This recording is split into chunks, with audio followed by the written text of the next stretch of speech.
Shawn, when we first drove to this orphanage, you were explaining to us how you first found this orphanage and the dire straits it was in when you first met. Tell us a little bit about the story of this particular orphanage and what part of Haiti it's in.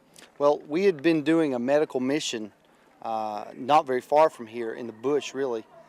And at the end of the day, one of the ladies from another orphanage came to us and said, would you come and check this orphanage out that's up the road? They would like for some doctors to check on the children. So when we came here, we had a bus load of people. It had been hot all day. We'd worked all day. Everybody was tired. And we pulled in here with the bus, and the doctors and some of the nurses went inside.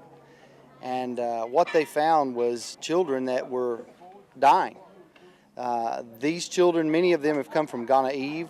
They are victims of the second and third hurricanes in 2008. And so when the fourth hurricane came, the money that had been coming in to this orphanage to buy food just went away. And they just left them. They just left them here. And when we got here, they were full of worms, malnourished, they were dying. And so the doctors came outside just brokenhearted and said, these children are going to die. So we began to feed, that day immediately, we began to work through another orphanage to get food here and just began to get fish broth and some fish and beans and rice to begin to feed them little by little. We couldn't feed them a lot. They would have eaten a lot, but it would have probably hurt them.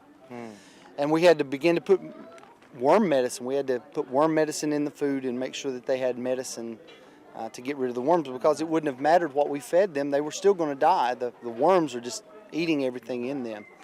Well, and so that's been 6 months. 6 months? 6, 7 months. Okay. Well, I can tell just by the reaction of the director here and others that they love you. Yes. And obviously because they have a deep heart of gratitude. And so take us around here and tell us a little bit about how others can be of help here. All right.